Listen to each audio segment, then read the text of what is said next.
Hello, Krasimir here, and this time I'm going to show you how to create billowing smoke that you can use for pyroclastic cloud, volcano eruptions, even for avalanche or something that requires a thick smoke. So, shall we begin? When you open the final Scanline scene, you'll see that it contains a FumeFX grid. Please note that this FumeFX grid is laid down differently, so its height is actually on the y-axis. It doesn't make any difference, but it's how it's created. So for the objects and sources, we have just one simple source. That's a solid source, and all the channels are disabled except the smoke and amount of 2. Its directional velocity of 7 is pushing the smoke directly towards the camera, and we have the turbulence amount of 1 and the scale of 4, and it will change in 3 frames. This scale of 4 is actually, as you will see with the grid of spacing 0.7, around 4 times to 5 times the grid spacing. I usually use something like that to create fine detail on the source that's going to be pushed along the grid. So I'm going to show you a new feature that we added to FumeFX 504 that will instantly display the parameters that will change for the simulation. So it's parameter check. It opens a dialog that shows each parameter that was changed from its default value. So it's easy to see what's been changed, and you can copy to clipboard and send someone else.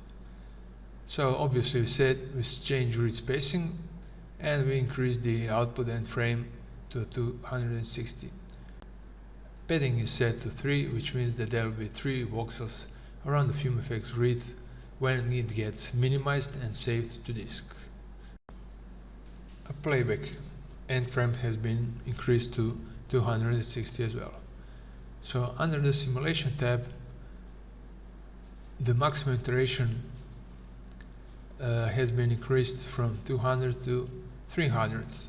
So this is usually a good idea to increase the maximum iterations when you go to really smaller and finer voxels, because more voxels means that there will be more iterations needed to reach the desired quality. So when you roll the simulation, you can see if your solver has reached the quality or it stopped because of the maximum iterations limit. So if it reaches the iterations limit, you can decrease the solver quality or increase the limit, because it doesn't really make sense too much to clamp the maximum iterations by brute force. So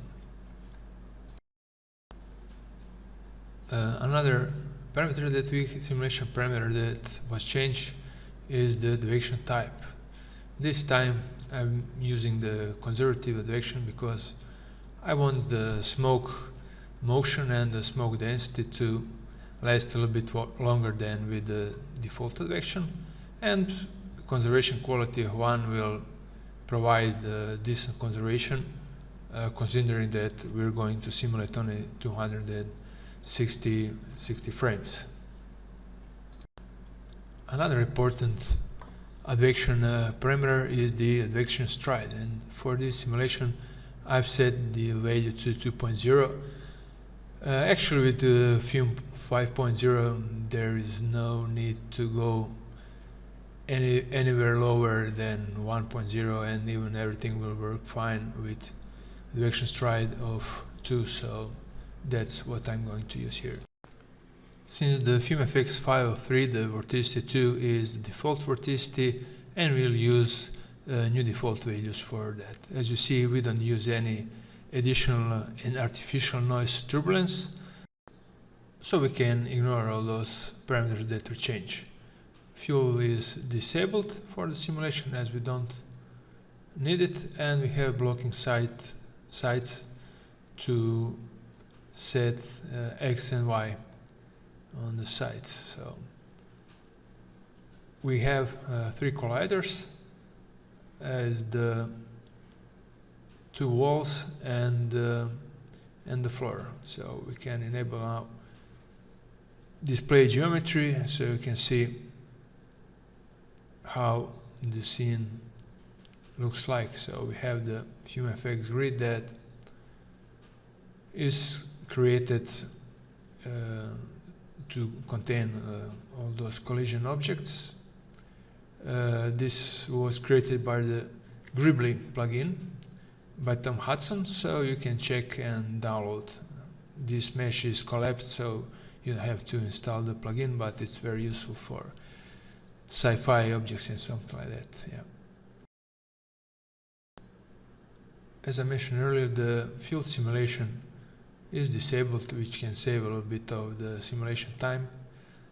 But another important parameter that was changed is the smoke buoyancy. So we're simulating a thick, heavy smoke, so I want to have the gravity pulls the smoke to the ground, and it will create interesting rolling motion. So this buoyancy has been increased from -1 to -20, and it will create the smoke that falls towards to the floor.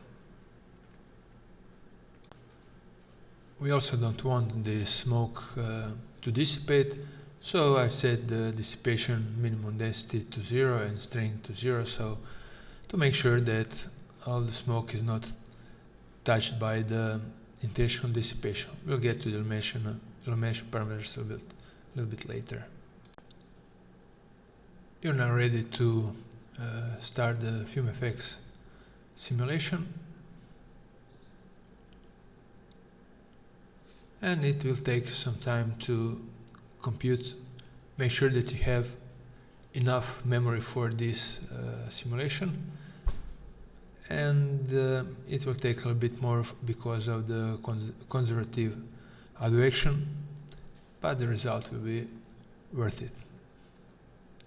So I suggest you take a little break for the scene to finish. Once the simulation is done, we can check the result. You can use the GPU viewport display to see how it looks. And now we can start to play with Scanline renderer settings. So the fire is disabled, and we only have smoke for rendering that casts and receives shadows. Illumination map is enabled, and we need to enable geometry in the scene to render it. So with Scanline it renders pretty fast because we have only two lights.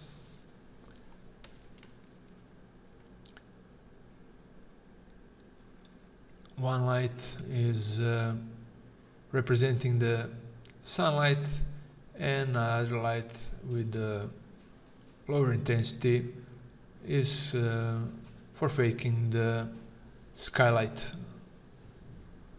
However, we can add a little bit of multiple scattering to eliminate those dark shadows, and it will compute pretty fast if you keep the maximum depth level at 10.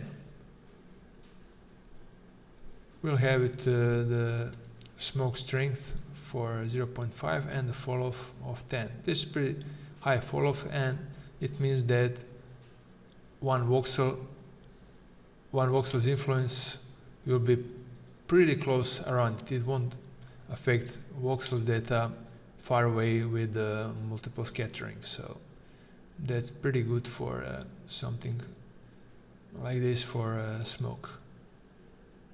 So we can render now with multiple scattering, and you can see that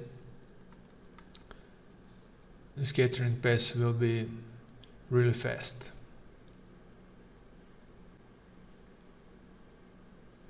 There isn't really no reason to go below level 10, so unless you of course see some artifacts, then you can decrease the level. Okay, now we'll switch to the Arnold renderer to render this scene, because it allows of course the physical sky and all the light bounces inside the grid, and we have sun tint a little bit grayish, and intensity is set to 9. So for this particular scene, a good setting without noise is to have camera AA set to 5, diffuse samples to 6 with a ray depth of 2. We need 2 because for the light bounces inside the corridor, and I'm going to show you just to activate the active shade mode. Oops, just a second. With the active shade you can see the shader and the render settings instantly inside the window. Just to switch to the camera and a little bit of the refresh. Okay, so if we set the ray depth to 0, you can see that no light, skylight or sunlight will reach inside this corridor. So we have to set depth to 1. You can set it to 2, but 1 will be quite enough for this scene. No need to go higher. Let's just render. Okay, we have smoke. Oh, we need the ray depth increased to 1 for the volume indirect samples to have something to render with the lights. So let's move some later frame.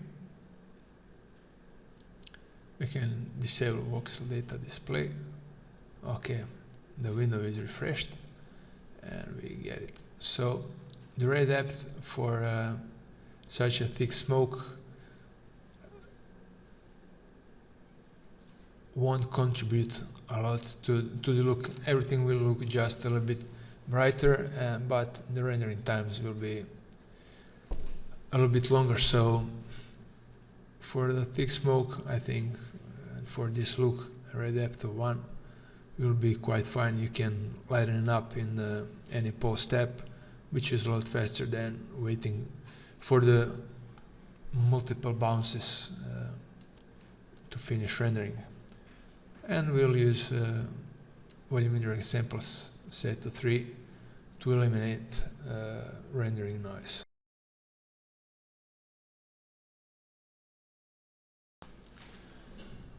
This is the smoke rendering of the smoke, but let's see how we can render this smoke simulation as a fire. Yes, this can be done, but we cannot use the FumeFX standard shader. We'll have to switch to the FumeFX Arnold Volume and use the Arnold Volume shader. So this is what we're going to create now. This is the same simulation and nothing will be changed. So we just need the smoke channel, and we'll use sharpening strength 1 with the sharpening radius of 1. So we'll have to create the Arnold Standard Volume material, and we'll have to assign that material to the FumeFX grid. Now, Arnold Standard Volume, okay, and we're going to assign it to the FumeFX. For the density channel, we're going to use smoke. It's a case sensitive, so make sure that the S is the uppercase. For the emission, we're going to use black body, but we're also going to use the smoke channel. And the temperature is going to be smoke as well. So we have everything smoke, and of course all the smoke is now illuminating everything, but we want to limit it to just certain smoke values to emit the light. So we use the volume sample float for the smoke channel, and we'll have to remap. So remember that our source is emitting the smoke with a value of 2, so with some turbulence, so something around 2 is probably the maximum smoke value inside the grid. Yeah, this. And for the minimum, we use a little bit smaller value, like 1.6 to 2.0. So yeah, this is just part of the smoke we have selected that irradiates light. So this is remapped between the 0 and 1. And for the black body, it's important that this range between 0 and 1 is remapped to a Kelvin scale. It will be from 0 to 1800 with this remap. Maybe we can use a little bit higher density, and I'll increase smoke transparency so it allows a little bit more of the black body light emission to penetrate through the smoke towards the camera and the geometry. We can use a little bit of the red tint. This is a good trick to change the color of the black body shader for this simulation, of course. And we can make smoke scattering color a little bit brighter and on the orange tone. Yeah, that's fine.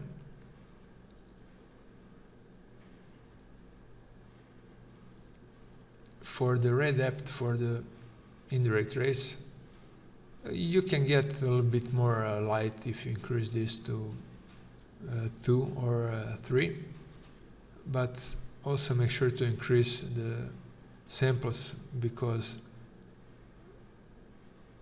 black body shader is going to emit lots of light from small areas, so there should be enough samples to minimize the noise in the animation. So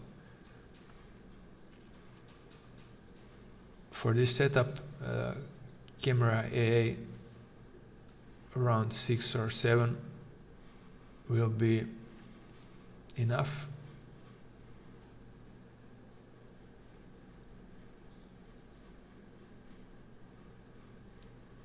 And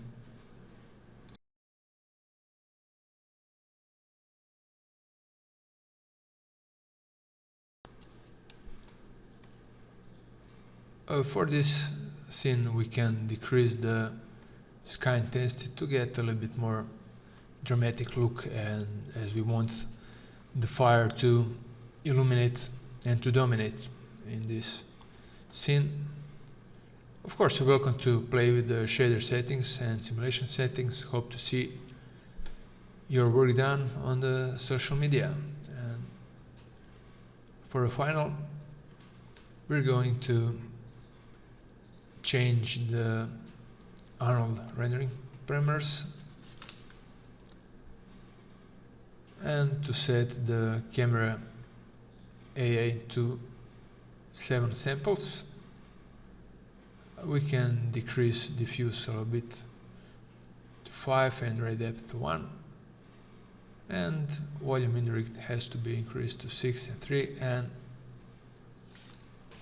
going to render this. I have to warn you that this is going to render really long, especially to 160 frames, so if you don't have render farm, you might be able just to render several still images, or you can end up rendering for many days. So that's everything for now. Thank you for watching this video, and see you soon with new materials.